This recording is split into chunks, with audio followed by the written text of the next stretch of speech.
कितने लोगों ने किया है ये क्वेश्चन?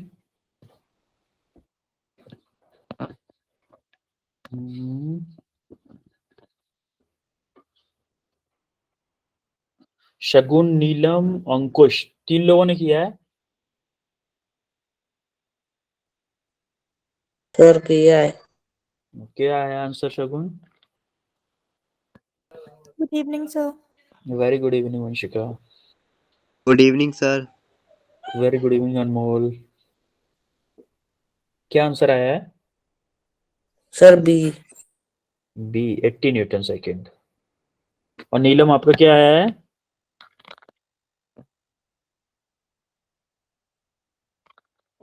Sir B. ओके, अंकुश का भी बी।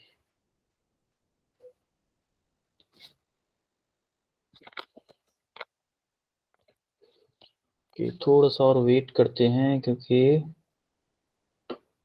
अभी 18 लोग आए हैं, 2 मिनट भी हुई है, थोड़ा सा और 2-3 मिनट और वेट करते हैं, फिर मैं इस क्वेश्चन को बताता हूँ कैसे आएगा, इसका आंसर क्या आएगा। जो भी आएगा बी ही आएगा वैसे।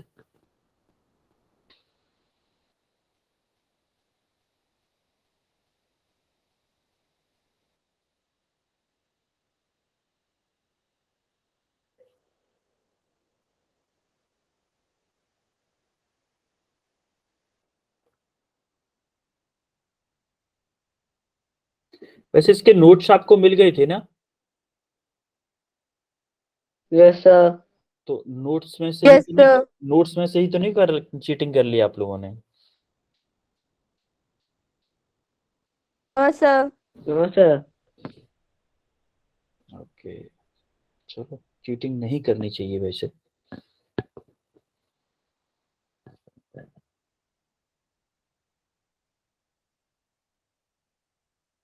आर्यन बोला यस सर, बिल्कुल आर्यन ने शायद किए हैं। नो सर, आपने नोट्स में सॉल्यूशन नहीं भेजा है। ओके, सॉल्यूशन नहीं भेजा है तो और अच्छी बात है।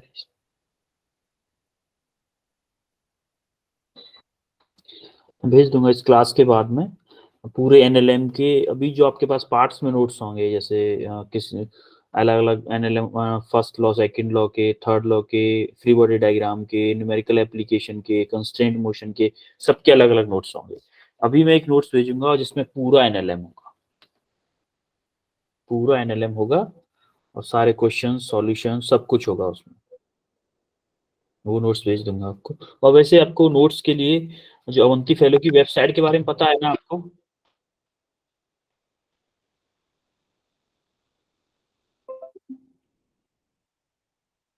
वेबसाइट के बारे में तो पता ही होगा आपको।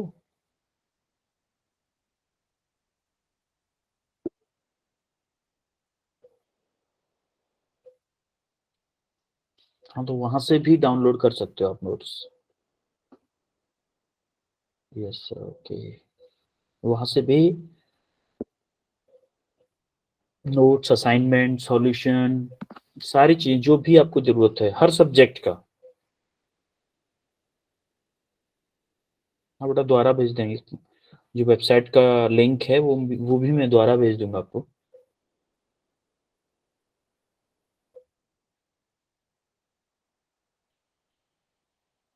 अभी 22 लोग ही आए हैं, 5 मिनट हो चुकी हैं। एग्जाम्स की प्रिपरेशन कर रहे हो क्या आप लोग? Yes, sir. तो पता है आपको एग्जाम्स की प्रिपरेशन, एग्जाम्स कैसे देना है, वो सारी चीजें भी हम बताएंगे एक दिन आपको। नेक्स्ट वीक बताऊंगा मैं आपको। एक दिन पूरा लेक्चर रख लेंगे या फिर आधा लेक्चर रख लेंगे। उस दिन मैं आपको जैसे फॉर एग्जांपल मैं आपको बताऊं कि चलो अभी टाइम भी है, जब तक आ जाते हैं तब लोग, जितने भी लोग हैं उन्हीं को बता दूं कि आपको जब क्वेश्चन, आपको पहले तो प्रीवियस ईयर, आपको बोर्ड के previous year questions, previous year paper 5 years के डाउनलोड कर लेने पहले गूगल से। प्रीवियस ईयर पेपर्स का मतलब समझते हो ना? Yes, sir. हाँ, तो वो सारे 5 साल के डाउनलोड कर लो और उन 5 साल के पेपर्स के बेस पे, नहीं नहीं जेई का नहीं बेटा, जेई का नहीं, आपके बोर्ड एग्जाम्स के बारे में बात कर रहे हैं अभी। अभी आपके ये बोर्ड सॉरी 11th के जो एग्जाम्स आने वाले हैं वो आपके बोर्ड से ही तो पेपर आता है। Yes, sir. तो बोर्ड से जो पेपर आता है उसका सैंपल पेपर या फिर कुछ प्रीवियस 5 इयर्स के पेपर्स को आप गूगल से डाउनलोड, तो वो जो पेपर है, वो जो 5 पेपर हैं, उन सारे 5 पेपर्स में से कोई भी एक सिंगल क्वेश्चन नहीं छोड़ना है जो आप प्रिपेयर करके न जाओ। पूरे 5 पेपर को तो प्रिपेयर करके जाना ही जाना है एटलीस्ट। और जो भी Yes. सब्जेक्ट, क्योंकि बोर्ड्स एग्जाम में क्या होता है कि ज्यादातर रिपीटेड क्वेश्चंस आते हैं, रिपीट क्वेश्चंस काफी आते हैं। तो आप 5 इयर्स के अगर लगा लोगे तो उसमें काफी सारे क्वेश्चंस आपको मिल जाएंगे कि जो आपने ऑलरेडी कर रखे हो। और दूसरी बात क्या होती है कि आप क्वेश्चन जो आप सॉल्यूशन करोगे, जैसे आप आंसर लिख रहे हो, आपको 2 मार्क्स का क्वेश्चन आया, तो 2 मार्क्स के क्वेश्चन में 2 मार्क्स के हिसाब से ही लिखना है, और 10 मार्क्स के में 10 मार्क्स के हिसाब से। ऐसा नहीं करना कि 2 मार्क्स का क्वेश्चन मुझे बहुत अच्छे से आता है तो तुम्हें 2 मार्क्स के क्वेश्चन में 5 पेज भरूंगा। ये नहीं, ये मिस्टेक नहीं करनी है जब आप एग्जाम दोगे 11th क्लास का। ये मिस्टेक बिल्कुल भी नहीं करनी है, क्योंकि यही मिस्टेक ज्यादातर कर देते हैं आप। ईगो पे नहीं लेना, कहने का मतलब ये है, अगर 2 मार्क्स का है तो मैं 2 मार्क्स के हिसाब से 6-7 लाइन लिखूंगा, और अगर उससे ज्यादा मार्क्स का है तो उसके अकॉर्डिंग लिखूंगा, जैसे 10 मार्क्स का, 12 मार्क्स का, 8 मार्क्स का, 5 मार्क्स का, जो भी है उसी के अकॉर्डिंग लिखूंगा। समझ रहे हो? Yes, sir. तो इस चीज का आपको खासकर ध्यान रखना है। अभी 27 हुए हैं, तब फिजिक्स का वो आपका सिलेबस कंप्लीट नहीं हुआ है। आपके स्कूल में पढ़ाया गया होगा ना, अभी ये वाला नहीं हुआ है, आपके स्कूल्स का एग्जाम है ना, तो स्कूल में तो पढ़ाया गया होगा आपको, अंकुश।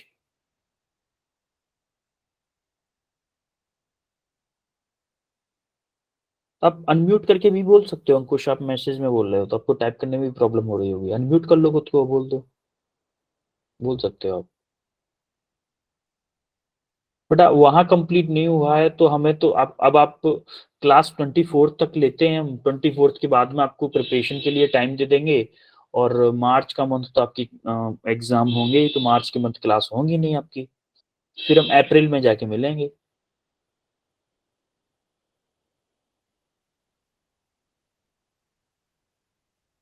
Let's start. ओके, स्टार्ट करते हैं।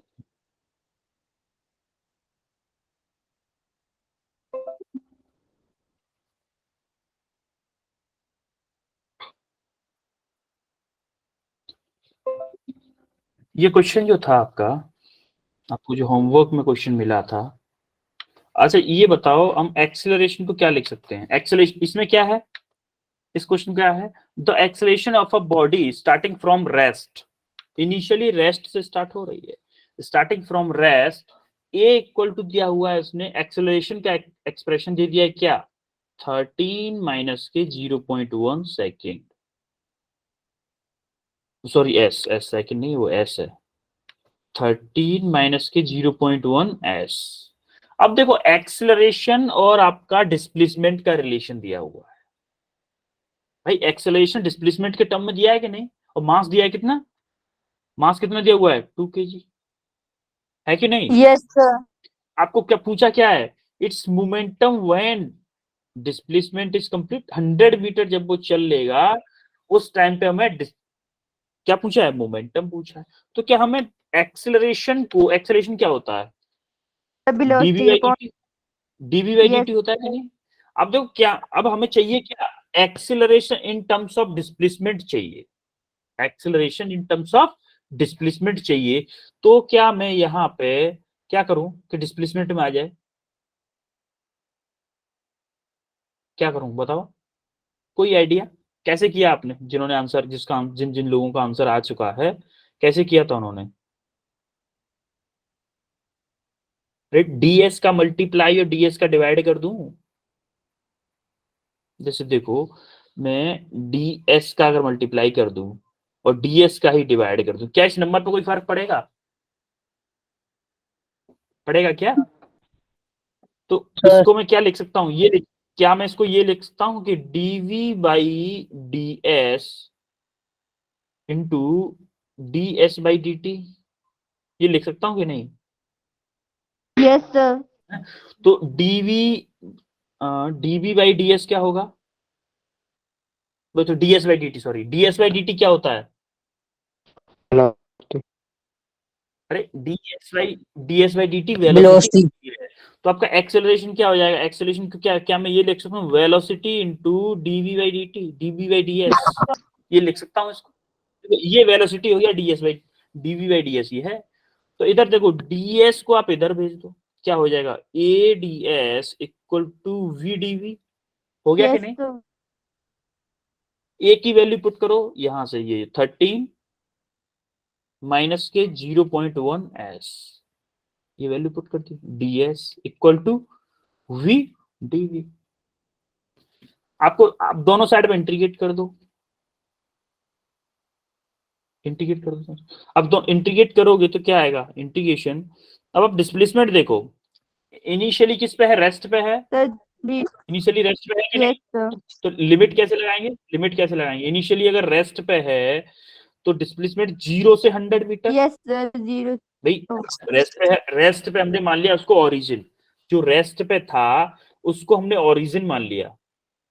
और मान लो 100 मीटर चलने के बाद में उसकी डिस्टेंस 0 से 100 मीटर हो गया। तो यहाँ पे क्या हो गया? 13 माइनस के 0.1 second into ds equal to, और v, इधर लिमिट क्या लगाएंगे? मान लो इनिशियली जब वो रेस्ट पे था उसकी वेलोसिटी क्या थी? 0 थी कि नहीं? भाई रेस्ट पे वेलोसिटी 0 होगी ना? Yes, sir. रेस्ट पे वेलोसिटी 0 थी और फाइनली कितनी हो गई? मान लो v हो गई, v dv। इसको जब सॉल्व करोगे आप तो क्या आएगा? देखो 13s माइनस के 0.1 s स्क्वायर डिवाइडेड बाई 2, होगा कि नहीं? Yes, sir. लिमिट लगा दो यहाँ 0 से 100 इक्वल टू क्या होगा? v square divided by 2, limit क्या होगी? 0 से v, होगी कि नहीं? Sir. तो इधर देखो लिमिट अप्लाई करो, 13 इंटू 100 माइनस 0.1 इंटू 100 का square divided by 2 equal to v square by 2, होगा कि नहीं? ये Yes, sir. कोई कंफ्यूजन किसी को लिमिट अप्लाई करने में? नो तो सर। यहाँ से क्या आएगा? 1300 माइनस यहाँ से क्या आएगा? देखो यार, यहाँ से इसको क्या मैं ये बोल दूं कि 0.5, क्या यहाँ से 500 आ जाएगा? Sir, 500. है 500 equal to v square divided by 2। अब देखो यहाँ से क्या होगा? 800 बचेगा, यहाँ से 800 बचेगा कि नहीं बचेगा? 1300 में से 500 गया तो 800, Yes, sir. Into 2 equal to v square होगा। तो आपका v क्या आ जाएगा? अंडर रूट में 1600। तो इसका 1600 का Yes, अंडर sir. रूट क्या होगा? 1600 का अंडर रूट, अरे 40 मीटर पर सेकेंड। ये आपकी फाइनल Yes. वेलोसिटी आ गई, ये आपकी फाइनल वेलोसिटी आ गई। अब आपको पूछा क्या है? मोमेंटम पूछा है आपको। फाइनल वेलोसिटी आ गई तो मोमेंटम आप कैसे निकाल दोगे? Final momentum m into v होता है ना मोमेंटम, Yes, है कि sir. नहीं? P is equal to तो M. मोमेंटम क्या होता है? मास कितना है? 2 kg, वेलोसिटी कितनी आ गई? 40। तो कितना आंसर हो 40. गया? 80 न्यूटन सेकंड हो गया कि नहीं हो गया? Yes, sir. Option B is correct. Clear है? Yes, sir. अब देखो, हम अभी तक जो हम पढ़े न्यूटन के तीनों लॉज को हमारे माइंड में कैसे होने चाहिए? न्यूटन के तीनों फर्स्ट सेकंड थर्ड लॉ। देखो न्यूटन का मान लो पहले था फर्स्ट लॉ। फर्स्ट लॉ क्या? लॉ ऑफ इनर्शिया को बताता था। Yes, sir. Law of inertia में भी क्या बताता था? अगर कोई ऑब्जेक्ट मूविंग कंडीशन में है तो मूविंग, कीप मूविंग, मतलब मूविंग में ही रहेंगे, मोशन में ही रहेंगे। और अगर कोई ऑब्जेक्ट रेस्ट पे है तो वो हमेशा रेस्ट पे ही रहेगा। लेकिन कब तक? until unless acted by an unbalanced force or external force। यही था न्यूटन का Yes, फर्स्ट लॉ। sir. तो इसका एक माइंड मैप बनाया हमने बस। और जैसे सिमिलरली न्यूटन का थर्ड लॉ, सेकंड लॉ क्या था?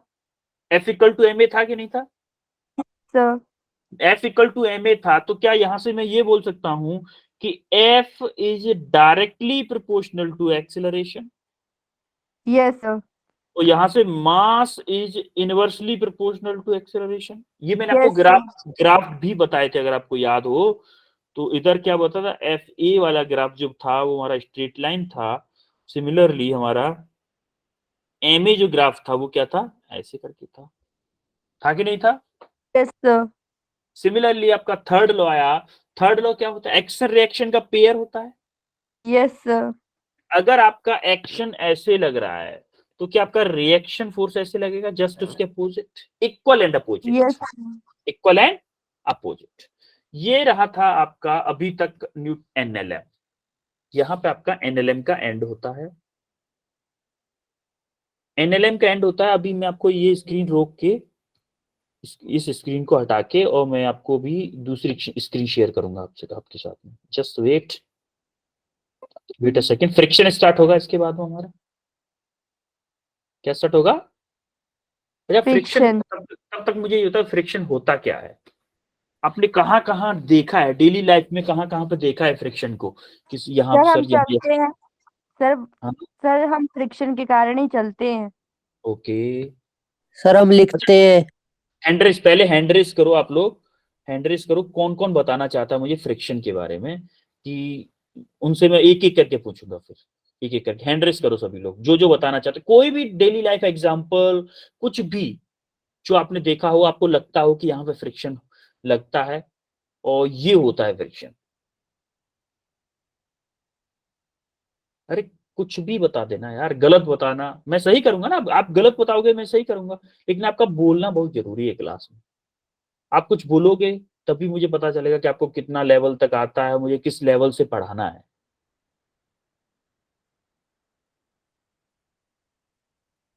हम्म, धनेश, धनेश आप बताओ, कहाँ पर देखा है आपने लास्ट टाइम फिजिक्स फ्रिक्शन को?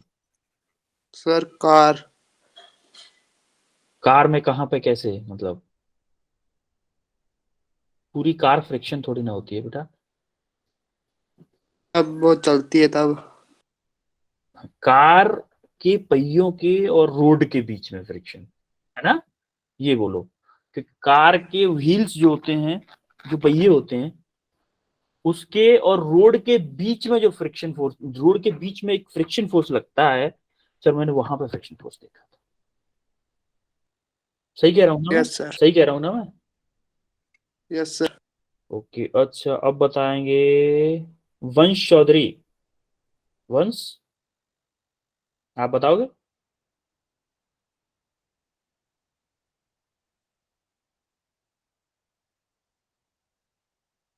वंश, नीलम। अच्छा वंश, वंश ने मैसेज में बताया है। Once we slip on a wet floor due to friction between floor and foot. Okay okay okay, correct है। और अभी बताएंगे नीलम। Yes, sir. बताओ, क्या कहाँ देखा आपने लास्ट टाइम फ्रिक्शन को? कहाँ घूमते हुए देखा फ्रिक्शन?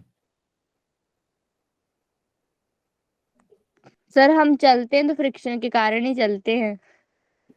अच्छा चलो, आपने चलते हुए फ्रिक्शन देख लिया। और एक ने बोला था लिखते हैं, किसने बोला था लिखते हैं फ्रिक्शन के कारण लिख पाते हैं? किसी बच्चे ने बोला था ना लिखते हैं। रुक्मणी भारद्वाज, आप बताओगे कुछ? आपको स्क्रीन भी दिख रही होगी, चीटिंग भी कर सकते हो वैसे। रुक्मणी। सर हम जो लिखते सर हम जो लिखते हैं कॉपी में तो हम्म, कारण ही लिखते हैं। बिल्कुल करेक्ट बात है। आप कॉपी में, बोर्ड पे, कहीं भी आप लिख पाते हो तो सिर्फ और सिर्फ फ्रिक्शन के कारण। शगुन, यस सर। आप कोई एग्जांपल बताना चाहोगे? सर बोर्ड पर जब चौक से लिखते हैं तो फ्रिक्शन के कारण लिख पाते हैं। ओके चलो, अब हम बताते हैं चीजों को थोड़ा सा देखते हैं कि क्या होता है क्या नहीं होता है चीजें। अब देखो, आपने यहाँ पे दिख रहा होगा, तो पहले कार का ही लेते हैं, जो जो आपने एग्जांपल बताए हैं पहले उन्हीं को समझते हैं। जैसे आप ये कार जब रेस्ट पे खड़ी हुई है, जब चलने की कोशिश नहीं कर रही है, तो उसके बीच में कोई भी फ्रिक्शन फोर्स नहीं लगेगा। याद रहे ना, एक चीज याद रखिएगा कि फ्रिक्शन फोर्स तभी लगता है या तो दो ऑब्जेक्ट्स के बीच में रिलेटिव मोशन हो रहा हो, या फिर रिलेटिव मोशन होने की का ट्राई कर रहा हो, एफर्ट लगाया जा रहा हो रिलेटिव मोशन कराने के लिए, तभी फ्रिक्शन फोर्स लगता है। जैसे ये कार जब रेस्ट पे थी तो कोई फ्रिक्शन फोर्स नहीं लगेगा, जैसे ही मूव करने का ट्राई करने लगी या मूव करने लगी, तब फ्रिक्शन फोर्स लगेगा। सिमिलरली आप इसको देखोगे, गिलहरी मान लेते हैं इसको, गिलहरी देखोगे, ये जब अपने हाथ को ऊपर की तरफ रखती है, उठा के ऊपर रखती है ना, जब Yes, ऊपर sir. रखती है तो अपने हाथ को फिक्स कर देती है, अपने हाथों को स्टैटिक कंडीशन में ले आती है, खुद मूव करती है। पहले अपने एक हाथ को करेगी, फिर दूसरे हाथ को फिर थोड़ा सा अपने बॉडी को ऊपर की तरफ खींचेगी, और फिर दूसरे हाथ को रखेगी। तो ऐसे करके ये क्या कर रही है, अब उसके हाथ के बीच में और ट्री के बीच में क्या फ्रिक्शन फोर्स लग रहा है, उसी की वजह से ऊपर चढ़ पा रही है, Yes, sir. चढ़ पा रही है नहीं। अगर इसी गिलहरी को आप किसी एक लोहे का लट्ठा हो, लोहे का खम्मा हो, उसके ऊपर आप ऑयल लगा दो, ऑयल मतलब कम कर दो, चिकना कर दो उसको, तब वो गिलहरी चढ़ पाएगी क्या उसके ऊपर? No, sir. नहीं चढ़ पाएगी, क्योंकि आप फ्रिक्शन कम कर दोगे, उसका फ्रिक्शन कम कर दोगे तो गिलहरी को उसके हाथों से और उसके खम्मे के बीच में अगर फ्रिक्शन फोर्स नहीं मिलेगा, तब तक ऊपर नहीं चढ़ पाएगी। सिमिलरली जैसे कि आपने से किसी एक ने बोला कि हम पेपर के ऊपर अगर लिख पाते हैं तो फ्रिक्शन फोर्स की वजह से, क्योंकि देखो पेपर आपका रेस्ट पे होता है, पेपर रेस्ट पे होता है, और आप पेन को उसके ऊपर चला रहे होते हो, पेन को जो आप उसके ऊपर चलाते हो तो क्या होता है, उस पेन के और पेपर के बीच में रिलेटिव मोशन होता है कि नहीं? Yes. जब पेन और पेपर के बीच में रिलेटिव मोशन होता है, उसी वजह से आप उसको उन पेन के और पेपर उसके पेपर के बीच में फ्रिक्शन फोर्स लगता है, उसकी वजह से वो लिख पाते हैं। सिमिलरली लिखे हुए को मिटा भी, इरेजर से हम मिटा देते ना बचपन में कोई गलती हो गई, लिखने में कोई मिस्टेक हो गई, पेंसिल से जब लिखते थे तो उसको इरेजर से मिटा भी देते थे, तो क्या मिटाने में भी फ्रिक्शन का यूज होता है? Yes sir. हाँ। अब जैसे कि आप देखोगे, कुछ एक रॉड होती है टेढ़ी, उसमें कुछ ग्रूव्स कटे होते हैं, जिसको ऐसे घुमाते जाते तो जमीन में होल करती जाती है, जमीन में या किसी लकड़ी में किसी में भी होल करती जाती है और मिट्टी को बाहर फेंकती जाती है। तो वो जो रॉड होती है, वो जो घूमती है, और वो भी फ्रिक्शन की वजह से नीचे जाती है। Same too Yes, same yes sir. आपने देखा होगा, जब पत्थर को पत्थर से ऐसे घिसते हैं कभी भी, Yes, sir. किसी पत्थर रखे हो, काफी सारे पत्थर रखे हो पहाड़ी इलाके में, आप कोई भी एक पत्थर लेके जोर से मारिएगा तो आपको देख चिंगारी सी दिखेगी। तो वो जो Yes, आग sir. आग क्रिएट होती है, वो किसकी वजह से होती है? Friction force. Friction. दोनों पत्थरों के बीच में फ्रिक्शन फोर्स होता है, जिसकी वजह से, उस फ्रिक्शन की वजह से हीट जनरेट होती है। ये हम आगे पढ़ेंगे कैसे फ्रिक्शन की वजह से हीट जनरेट होती है, वही हीट हमको दिखाई देती है एज अ स्पार्क की फॉर्म, एक आग की फॉर्म। क्लियर है ये application? Yes, sir. Yes, sir. Similarly आप देखोगे कि हमारा लुब्रिकेंट, जैसे कैस्ट्रॉल एक्टिव, टीवी में ऐड आता है ना, कैस्ट्रॉल एक्टिव डालो गाड़ियों में, तो वो लुब्रिकेशन क्या करता है एक्चुअली? कोई भी लुब्रिकेशन है, जैसे ये जो इसमें पिस्टन सिलेंडर के ऊपर जो दिख रहा है ना, थोड़ा सा ये गंदा गंदा सा मटेरियल, Yes, sir. ये क्या है? ये आपका लुब्रिकेटिंग मटेरियल है, Lubricant. लुब्रिकेंट बोल सकते हो, लुब्रिकेंट है। ये क्या करता है? फ्रिक्शन को कम करता है, फ्रिक्शन को Yes. कम करता है। तो फ्रिक्शन एक्चुअली में कम भी किया जा सकता है with the help of lubrication. Yes, sir. तो जैसे पिस्टन सिलेंडर होते हैं, उनके बीच में फ्रिक्शन होता है। सेम टू सेम जो आपका घुटना होता है, घुटना हुआ या Yes, कोनी sir. हुई, ये घुटने का एग्जांपल दिया है आपको कि देखो ये नीचे वाला पैर है, ये मान लो ये ऊपर वाला है और ये है नीचे वाला, ये ऊपर है ये नीचे वाला है। तो ये देखो जब हम उठते हैं या बैठते हैं तो हमारा घुटना मुड़ते हैं कि नहीं मुड़ता है घुटना? Yes, sir. तो देखो ये जो कांटेक्ट सरफेस है, ये देखो ये सरफेस को आप देखोगे, इस वाले को, इतने सरफेस को देखोगे, ये हेवीली कांटेक्ट में आता है, दिख रहा है? हेवी कांटेक्ट में आता है। Yes, sir. तो आप देखोगे कि जो एजड हो जाते हैं, जैसे आपके दादाजी होंगे, दादी होंगी, उनके घुटनों में दर्द होने लगता है, होने लगता है ना थोड़ा एज के Yes, बाद में। sir.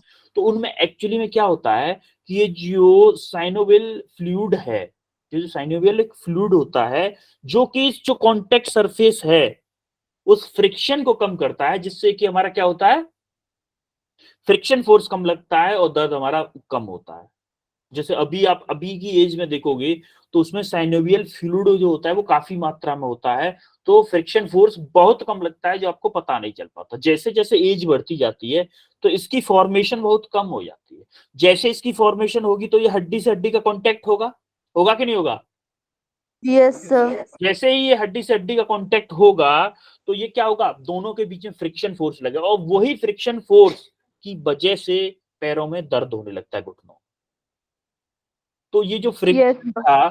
फ्रिक्शन था सिर्फ बाहर की दुनिया में ही पॉसिबल नहीं है, ये आपकी बॉडी के अंदर भी लगता है।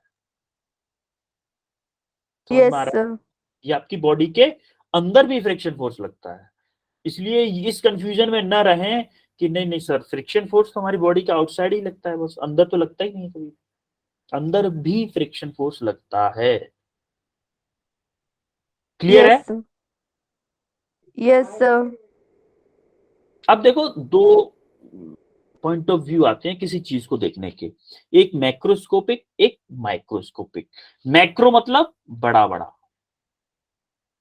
क्या बोलेंगे, बड़ा ऊपर ऊपर से बड़ा बड़ा देख लो, और माइक्रो मतलब बहुत छोटा, छोटे छोटे लेवल पे।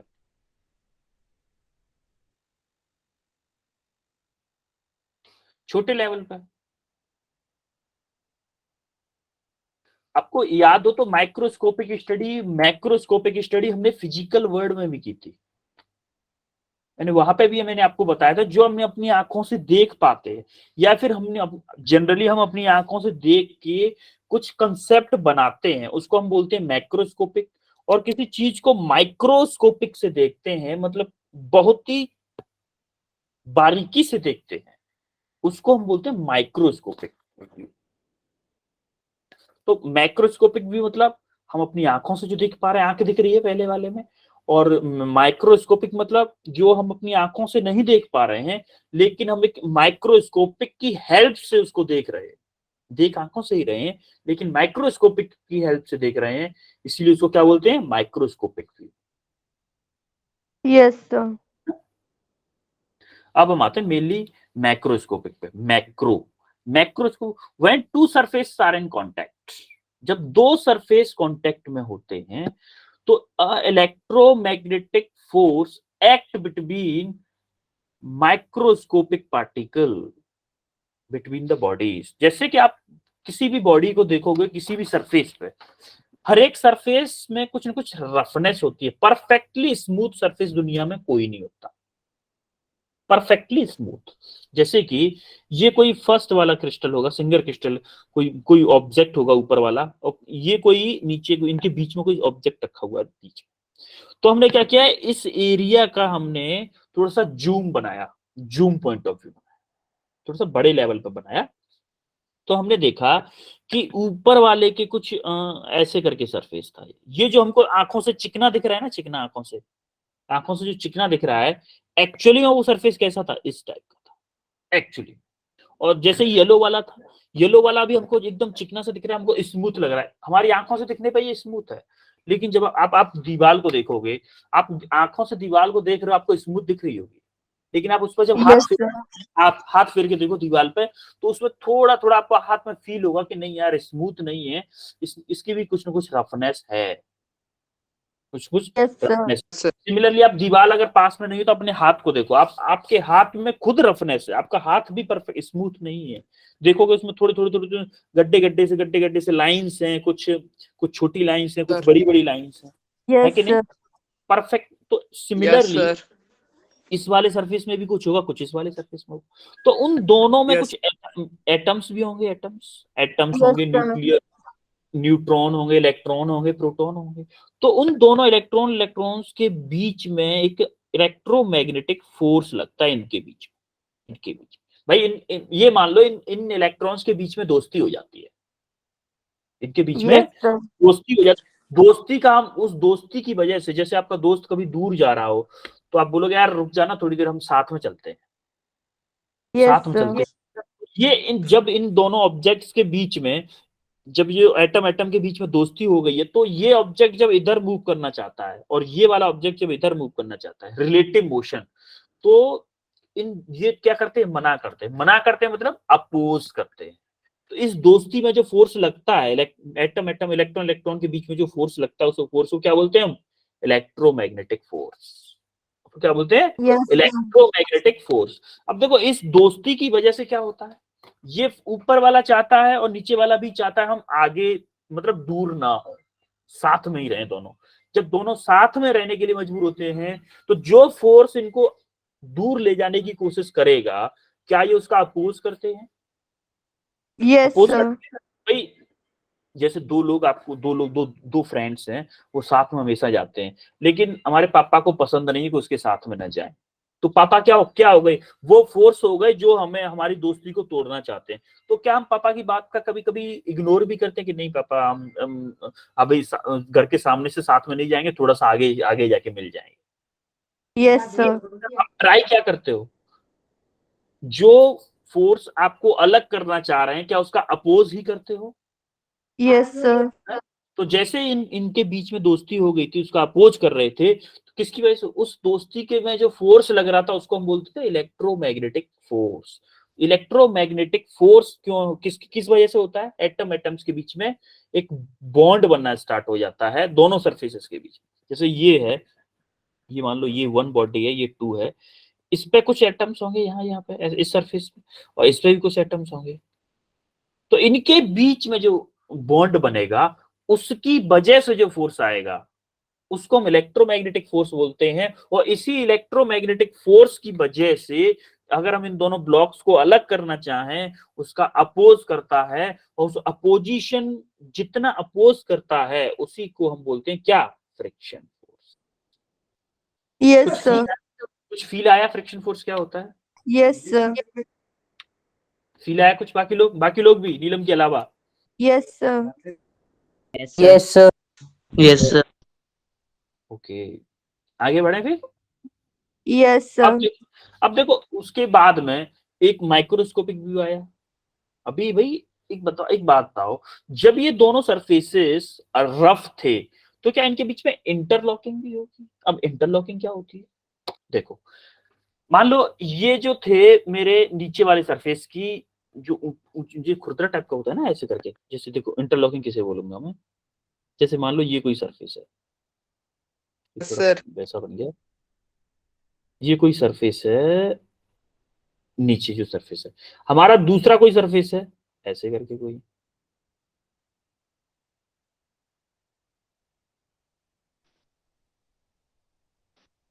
ये कोई ऊपर वाला कोई सरफेस था, ये कोई नीचे सरफेस है, ये वन बॉडी है, ये टू बॉडी। तो ये जो दांत, आप बोल सकते हो कि इसके जो ऊंचे एरिया थे, क्या इसके नीचे वाले एरिया में समा गए हैं, दिख रहे हैं, घुस गए कि नहीं घुस गए नीचे वाले एरिया में? घुस गए। तो इसी को Yes, क्या sir. बोलते हैं? इंटरलॉकिंग होती है। जैसे देखो, मान लो ये जो नीचे वाला हाथ है मेरा, ये आपका नीचे वाले सरफेस के जो ऊंचे नीचे एरिया हैं, और ये ऊपर वाले के, तो क्या जैसे ही ये इंटरलॉक हो गए, ये देखो, ये दोनों दोनों मिल रहे हैं दोनों, Yes, एक sir. खाली एरिया में पुलियां चली गई, तो इसी को हम बोलते हैं इंटरलॉकिंग। जब सरफेस की ऐसे दो दो सरफेसेस मिल जाएंगे, तो क्या आगे पीछे जाने में ये अपोज करेंगे? आगे पीछे जाने का अपोज करेंगे कि नहीं करेंगे? Yes, sir. तो जब Yes, sir. तो इस अपोजिशन की वजह से फ्रिक्शन फोर्स होता है, इस Yes, अपोजिशन sir. की वजह से फ्रिक्शन फोर्स होता है। देखो, दो पॉइंट ऑफ व्यू होते हैं। एक होता है मैक्रो, मैक्रो में क्या बोला जाता था कि हमारा इलेक्ट्रोमैग्नेटिक फोर्सेस की वजह से हमारा फ्रिक्शन फोर्स होता है। माइक्रो में क्या बोला जाता है? हमारे इंटरलॉकिंग की वजह से फ्रिक्शन फोर्स होता है। लेकिन दोनों ही सही है एक्चुअली में, फ्रिक्शन फोर्स दोनों के कंबाइंड उससे होता है, दोनों सही है, गलत कोई नहीं है। जब इस ब्लॉक को आगे की तरफ मूव कराया जा रहा था, तो देखो, तो इस वाले सब देखो, इधर देखो, जैसे ही मूव कराते तो देखो यहाँ पे देखो, ये जो ऊपर वाला सरफेस है, पहले क्या था? इंटरलॉकिंग था। जैसे इंटरलॉकिंग था तो हमें पीछे वाले के ज्यादा दिख नहीं रहे थे। जैसे ही आगे खिसका रहे हैं, तो इंटरलॉकिंग हटेगी, तभी तो आगे ब्लॉक खिसकेगा। भाई yes, अगर इंटरलॉकिंग बनी रहेगी तो ब्लॉक आगे कहाँ खिसक पाएगा। मान लो ये ब्लॉक अगर आगे हमें खिसकाना है तो इन इंटरलॉकिंग से इसको बाहर निकालना पड़ेगा, उतना फोर्स लगाना पड़ेगा कि इस इंटरलॉकिंग से बाहर निकल सके। yes, होगा कि नहीं? yes, yes sir. इंटरलॉकिंग समझ में आई आप लोगों को? yes, हाँ, तो यस जितना, सर। अच्छा ये बताओ, जितना ज्यादा इंटरलॉकिंग होगी, जैसे मान लो ये एक सरफेस है, एक मान लो ये है 1 और एक और सरफेस बना रहा हूं मैं, ये कोई सरफेस है एक, इसके ऊपर एक और सरफेस लगा हुआ है, ये है 2। मान लो ये वाला 1 है, कौन से वाले में फ्रिक्शन फोर्स ज्यादा लगेगा, 1 में या 2 में? सर 1 में। 1 में क्यों नीलम? नीलम 1 में क्यों लगेगा? सर 2 में। अच्छा 2 में क्यों लगेगा बेटा?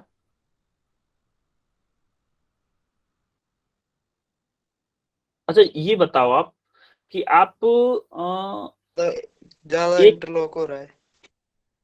आप एक बात बताओ, आप एक प्लेन रोड है, प्लेन रोड, उस पे गाड़ी ज्यादा जल्दी ले जा सकते हो या एक खड्डे वाली रोड पे? सर प्लेन वाले रोड में ज्यादा प्लेन चली वाली जाती। Road sir plane. ज्यादा चली जाती है, इसीलिए फ्रिक्शन फोर्स प्लेन वाले पे कम लगेगा क्योंकि इंटरलॉकिंग कम होगी। Yes sir.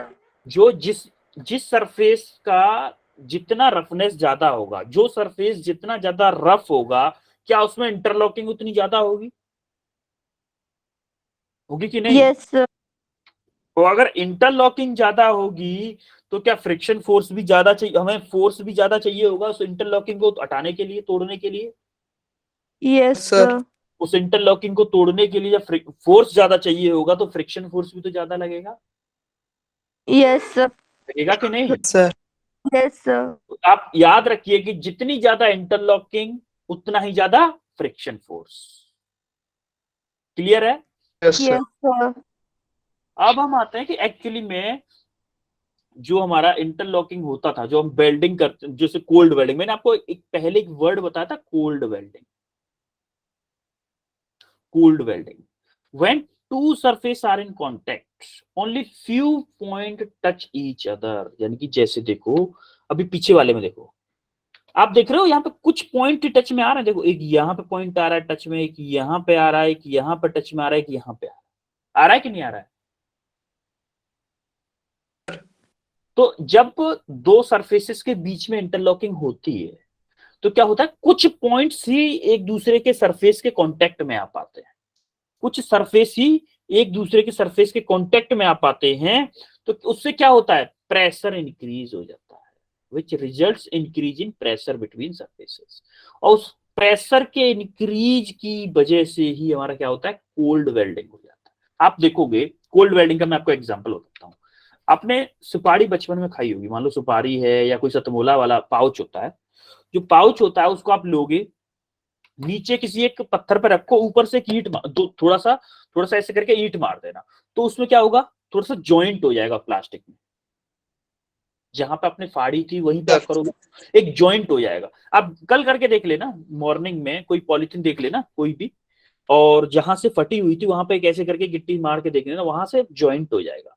क्यों होगा पता है आपने क्या किया वहां पे? किया आपने ये कि आपने प्रेशर बढ़ाया, जैसे अपने फोर्स, प्रेशर क्या होता है, प्रेशर फोर्स अपॉन एरिया होता है, force area. Force upon area. तो जैसे जैसे एरिया कम होगा क्या प्रेशर बढ़ेगा? फोर्स अगर कांस्टेंट है तो ये कांस्टेंट यस होगा। सर। तो इधर क्या होता, जैसे कि आपके दो सरफेसेस कांटेक्ट में आने वाले थे और उनके कुछ पॉइंट्स ही कांटेक्ट में आए, तो क्या हो जाता है, प्रेशर बढ़ जाता है। प्रेशर बढ़ जाता है तो क्या हो जाता है, कोल्ड वेल्डिंग हो जाता है उसके बीच में सर। कोल्ड वेल्डिंग हो जाता है। उस कोल्ड वेल्डिंग की वजह से ही क्या होता है, फ्रिक्शन आता है। उस कोल्ड वेल्डिंग की वजह से ही फ्रिक्शन। अब आपके पास तीन कंसेप्ट हो गए, एक हुआ इलेक्ट्रोमैग्नेटिक फोर्स लगता है उसकी वजह से फ्रिक्शन आता है, एक बता रहा है कि इंटरलॉकिंग की वजह से फ्रिक्शन आता है, एक बता रहा है कि जो कोल्ड वेल्डिंग होता है उसकी वजह से फ्रिक्शन फोर्स आता है। एक्चुअली में फ्रिक्शन फोर्स तीनों की वजह से आता है, जो कंबाइंड फाइनल हमारा होता है वो तीनों की वजह से आता है। उनके बीच में इंटरलॉकिंग भी होती है, उनके बीच में कोल्ड वेल्डिंग भी होती है, और जो एटम्स के बीच में क्या होता है, और एटम्स के बीच में इलेक्ट्रोमैग्नेटिक फोर्स भी लगता है, इलेक्ट्रोमैग्नेटिक फोर्स भी लगता है, उस वजह से तीनों का कंबाइंड होता है। समझ में आ रहा है? Yes, sir. कोई Yes, कंफ्यूजन? sir. कोई confusion? No, sir. No, sir. अब हम आते हैं स्टैटिक एंड काइनेटिक फ्रिक्शन पे। भाई स्टैटिक फ्रिक्शन क्या होता है, काइनेटिक फ्रिक्शन क्या होता है? Static kinetic. अब आप Sir, एक बात बताओ, अच्छा मैं एक बात पूछ रहा हूं कि इधर देखो, इसको बोल रहा हूं मैं 1, इसको बोल रहा हूं मैं 2। मुझे ये बताओ, इंटरलॉकिंग 1 वाले में ज्यादा है हो पा रही है या 2 वाले में ज्यादा हो रही है इंटरलॉकिंग? sir, 2 में ज्यादा हो रही है।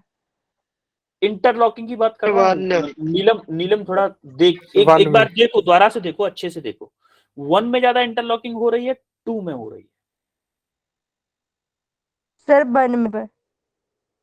सर 1 में हो वन। रही है। आप देखोगे इन 1 में आप थोड़ा सा स्पेस देख पा रहे हो, एक यहाँ पे थोड़ा सा खाली देख रहे हो, यहाँ पे देख रहे हो, यहाँ पे देख रहे हो, और यहाँ पे देख रहे हो, बस। अब देखो ये 2 वाला जो मूव कर रहा है, देखो इंटरलॉकिंग के ऊपर ऊपर होके चला जा रहा है, चलता जा रहा है, चल रहा है कि Yes, नहीं? देखो 2 मतलब काइनेटिक फ्रिक्शन है, मतलब वो फ्रिक्शन जब हमारा दो ऑब्जेक्ट्स के बीच में रिलेटिव मोशन हो रहा हो, उस टाइम पे जो फ्रिक्शन फोर्स लगता है उसको हम क्या बोलते हैं? Kinetic friction. और जब हमारा कोई ऑब्जेक्ट रेस्ट पे है लेकिन वो मोशन में आने की ट्राई कर रहा है, कोशिश कर रहा है कि वो मोशन में आए, तब ऑब्जेक्ट्स और सरफेस के बीच में जो फ्रिक्शन फोर्स लगता है उसको हम क्या बोलते हैं? Static sir, friction. Static friction. तो देखो, अब ये बताओ, जब इंटरलॉकिंग स्टैटिक फ्रिक्शन में ज्यादा है, इस पहले वाले में ज्यादा है, तो क्या स्टैटिक फ्रिक्शन की वैल्यू काइनेटिक फ्रिक्शन से ज्यादा होनी चाहिए? होनी चाहिए कि नहीं भाई? Yes, interlocking sir. इंटरलॉकिंग ज्यादा किस में है, स्टैटिक में कि काइनेटिक में? sir, static में। स्टैटिक में। Static. अगर, और हमने अभी तक क्या पढ़ा था कि जितनी ज्यादा इंटरलॉकिंग होती है उतना ही ज्यादा फ्रिक्शन होता है। Yes, sir, friction force अगर ज्यादा लगता आपकी स्टैटिक में इंटरलॉकिंग ज्यादा है तो फ्रिक्शन फोर्स स्टैटिक वाला ज्यादा होगा, काइनेटिक में इंटरलॉकिंग कम है तो काइनेटिक में फ्रिक्शन कम होगा। है। Yes, sir. होगा कि Yes, नहीं? sir. Yes, और sir. एक्चुअली Yes, में sir. ऐसा होता भी है कि काइनेटिक फ्रिक्शन का जो कोफिशिएंट होता है उसकी वैल्यू हमेशा स्टैटिक फ्रिक्शन कोफिशिएंट से कम दी जाती है। Yes, sir. है कि नहीं? यस। आपको वैसे भी देखोगे कि आप according to inertia, first law को छोड़ो, ये क्लियर हुआ आपको कि Yes, जिसमें sir. इंटरलॉकिंग ज्यादा, काइनेटिक में काइनेटिक फ्रिक्शन कम क्यों? स्टैटिक फ्रिक्शन से काइनेटिक फ्रिक्शन की वैल्यू कम क्यों होती है? बताओगे कोई? मुझे बताओगे क्यों होती है कम? अरे बताओ। स्टैटिक में इंटरलॉकिंग ज्यादा होती है। इंटरलॉकिंग ज्यादा होती है, स्टैटिक में इंटरलॉकिंग ज्यादा होती है, इसीलिए काइनेटिक फ्रिक्शन से ज्यादा वैल्यू होती है स्टैटिक फ्रिक्शन की। क्लियर है? अब देखो स्टैटिक फ्रिक्शन के कुछ एग्जांपल। अच्छा एक बात बताओ, ये जो क्या बोलते हैं इसको, गिलहरी ऊपर जो जा रही थी, ये कौन सा फ्रिक्शन यूज कर रही थी? स्टैटिक फ्रिक्शन की वजह से जा रही थी कि काइनेटिक फ्रिक्शन की वजह से?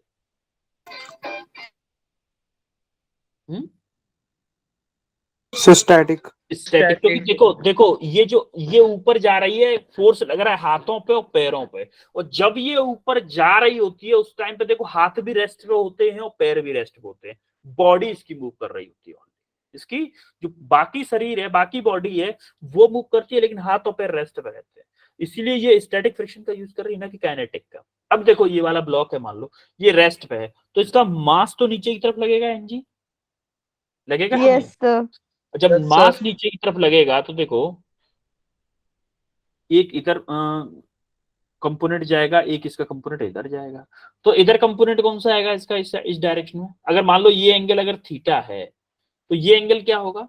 ये वाला एंगल, ये एंगल अगर थीटा है तो ये एंगल क्या होगा? तो ये भी थीटा होगा।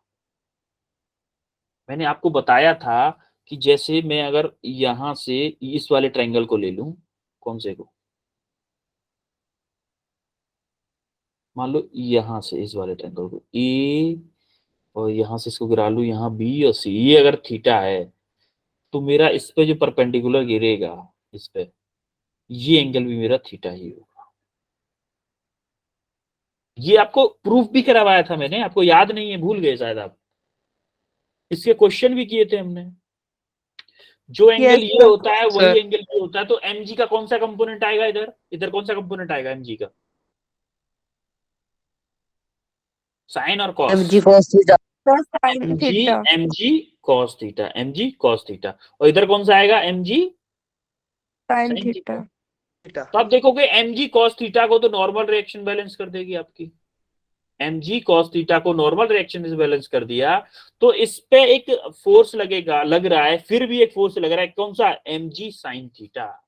अब क्या ये mg sin थीटा जो फोर्स लग रहा है इस ब्लॉक को नीचे की तरफ मूव कराने की कोशिश कर रहा है, कर रहा है कि नहीं कर रहा है कोशिश। Yes, sir. जब ये ब्लॉक इसको Sir. नीचे की तरफ मूव कराने की कोशिश कर रहा है, तो अब मैंने क्या बताया था, कोई ऑब्जेक्ट रेस्ट पे हो या मूविंग मतलब मोशन होने के लिए ट्राई कर रहा हो, try to motion, try to move, तब फ्रिक्शन फोर्स लगता है। तो जब ये नीचे की तरफ मूव कर रहा है जाने की, तो हमारा फ्रिक्शन फोर्स क्या अपोज करता था मोशन का हमेशा, Yes, sir. तो हमारा फ्रिक्शन फोर्स किधर लगेगा, upward direction. Yes, sir. Yes, sir. समझ में आया फ्रिक्शन फोर्स कैसे निकाला हमने Yes, डायरेक्शन। sir. सिमिलरली इस वाले ब्लॉक में देखो, इस ब्लॉक पे आगे की तरफ ये एफ ए फोर्स लग रहा है, तो हमारा बैकवर्ड में फोर्स लगेगा, फ्रिक्शन फोर्स बैकवर्ड में लगेगा, और जब तक ये मूव नहीं करेगा, Yes, sir. मान लो जब तक ये रेस्ट पे रहेगा, जिसको हम आगे चल के पढ़ेंगे, हम लिमिटिंग फ्रिक्शन पढ़ेंगे, आगे चल के पढ़ेंगे, चलो उसको। अभी आप इतना देखो कि फ्रिक्शन फोर्स अगर आगे की तरफ, वो हम अगर पुलिंग फोर्स आगे की तरफ लगा रहे हैं तो फ्रिक्शन फोर्स हमारा पीछे की तरफ लगेगा। क्लियर है इतना। Yes, sir. अभी देखो डायरेक्शन ऑफ फ्रिक्शन, देखो Yes, sir. Direction of friction किस पे डिसाइड होती है ये बताओ मुझे पहले। डायरेक्शन ऑफ फ्रिक्शन किस चीज पे डिसाइड करते हैं, कैसे डिसाइड करते हैं डायरेक्शन ऑफ फ्रिक्शन।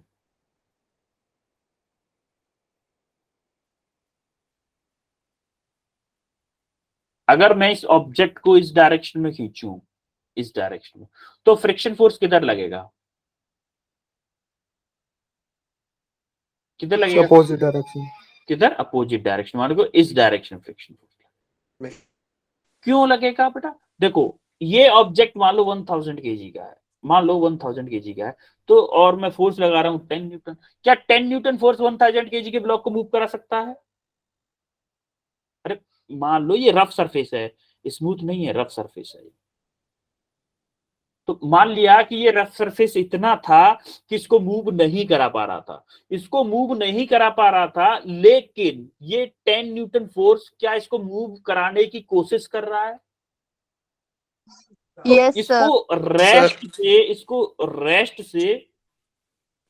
रेस्ट से ट्राई कर रहा है, किसमें, मोशन में लाने की, मोशन में लाने का ट्राई कर रहा है, इसीलिए फ्रिक्शन फोर्स लग रहा है। अगर ये 10 न्यूटन फोर्स नहीं लग रहा होता तो क्या ये फ्रिक्शन फोर्स लगता है, रेस्ट पे अगर ब्लॉक पड़ा हुआ है तो फ्रिक्शन फोर्स नहीं लगता। Yes, sir. लेकिन क्यों नहीं लगता, क्योंकि भाई ऑब्जेक्ट रेस्ट पे है और मोशन करने का ट्राई भी नहीं कर रहा है। अगर ट्राई करेगा या मोशन में होगा तभी फ्रिक्शन फोर्स लगता है, अदरवाइज फ्रिक्शन फोर्स Sure. नहीं लगता।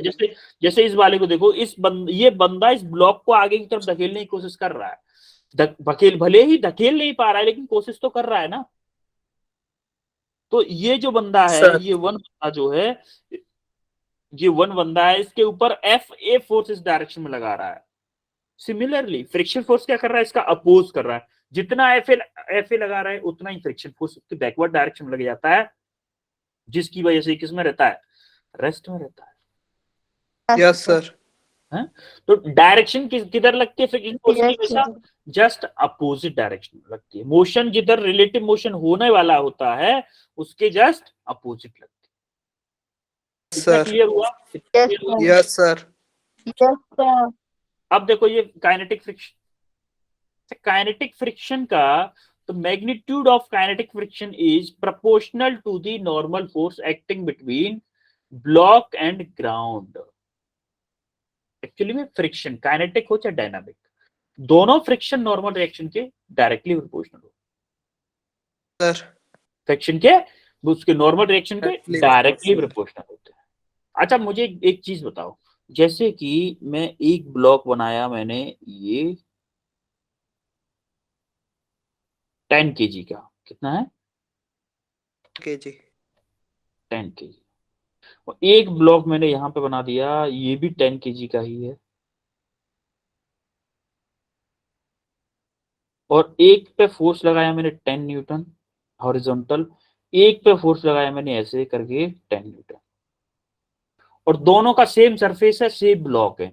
फ्रिक्शन फोर्स किस पे ज्यादा होगा, Fr1 की वैल्यू ज्यादा होगी या Fr2 की वैल्यू ज्यादा होगी?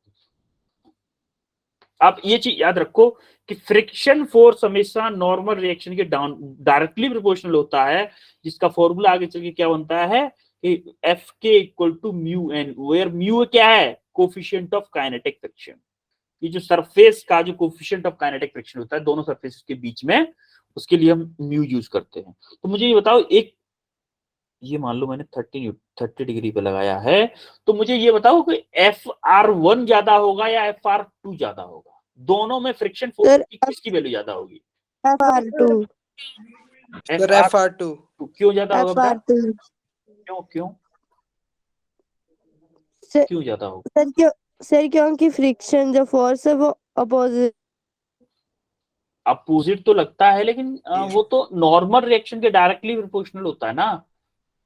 मान लो फ्रिक्शन फोर्स अगर मैं अपोजिट निकालूंगा, ये तो देखो इसका एक कंपोनेंट इधर आएगा, तो उसका इधर क्या आ जाएगा 10 cos 30, और इधर क्या आ सर जाएगा इंटरलॉकिंग के कारण sin 30। नहीं बेटा नहीं नहीं नहीं, इंटरलॉकिंग के कारण तो लगे, इंटरलॉकिंग दोनों में हो रही है ना, 10 kg दोनों 10 kg है, सेम सरफेस है, सेम सब कुछ है दोनों का, सिर्फ फोर्स की डायरेक्शन चेंज हुई है बस। एक में 10 न्यूटन किसी एंगल पे लगाया है, एक में 10 न्यूटन मैंने हॉरिजॉन्टल लगा दिया है। कौन से वाले में फ्रिक्शन फोर्स ज्यादा होगा? सोचो, थोड़ा सा टाइम लो, सोचो। और friction force is directly proportional to normal reaction, इतना भी याद रखना है, friction force is directly proportional to normal reaction.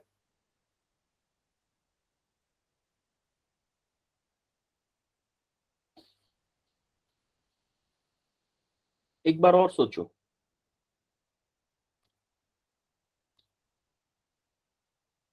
अच्छा हिंट देता हूं मैं, नॉर्मल रिएक्शन से कुछ पता करने की कोशिश करो, फ्री बॉडी डायग्राम बना के, फ्री बॉडी डायग्राम बना के इसका 1 का और 2 का, मान लो ये है आपका 1 और ये है 2, 1 और 2 का फ्री बॉडी डायग्राम बना के देखो कि नॉर्मल रिएक्शन किस में ज्यादा आएगी, क्योंकि नॉर्मल रिएक्शन जिसकी ज्यादा होगी उसी का फ्रिक्शन फोर्स ज्यादा होगा, क्योंकि yes sir friction force directly proportional to normal reaction. अब नॉर्मल रिएक्शन का फ्री बॉडी डायग्राम में कुछ बना के देखो कि क्या आता है, किसकी ज्यादा नॉर्मल रिएक्शन, 1 की या 2 की। ट्राई करो एक बार जल्दी से, काफी कंसेप्ट यहां से चेंज होगा आपका, मतलब कंसेप्ट बन जाएगा यहां से।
कुछ बना रहे हो, कुछ क्या आ रहा है, कौन से वाले में ज्यादा होगी फ्रिक्शन फोर्स, कौन से वाले में ज्यादा होगा?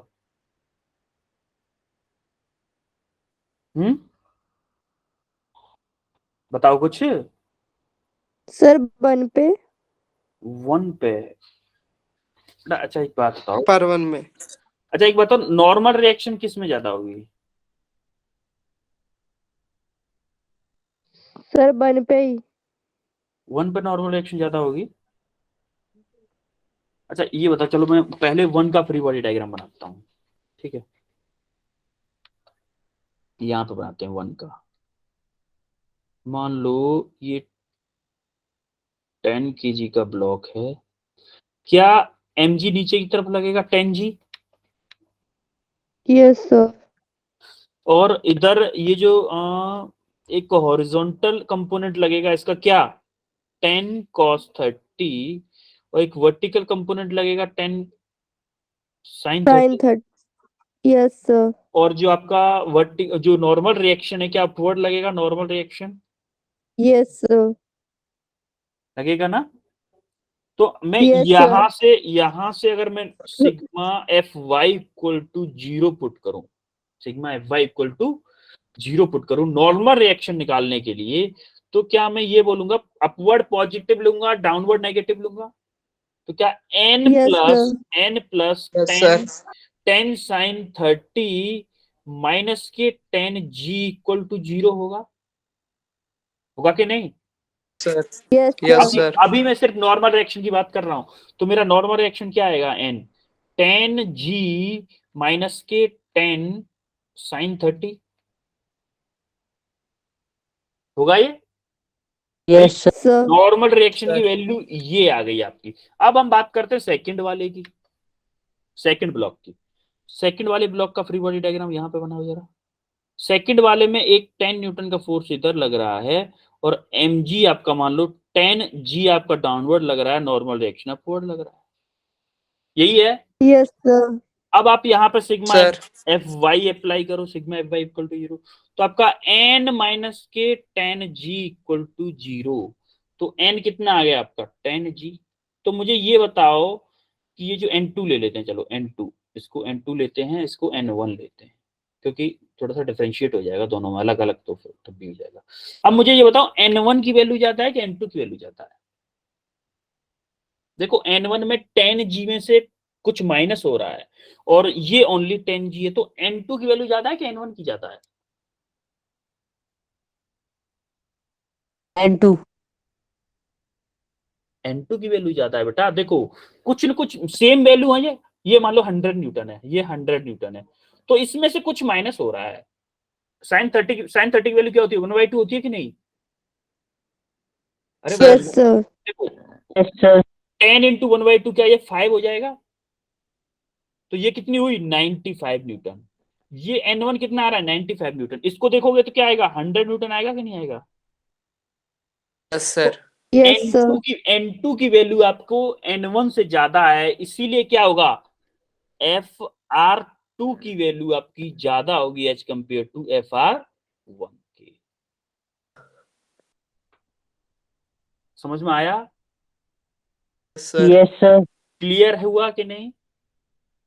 Yes, sir. अब यस देखो, सर। अभी हम नेक्स्ट क्लास करेंगे यहां से डायरेक्शन ऑफ काइनेटिक फ्रिक्शन से 18th ऑफ फेब।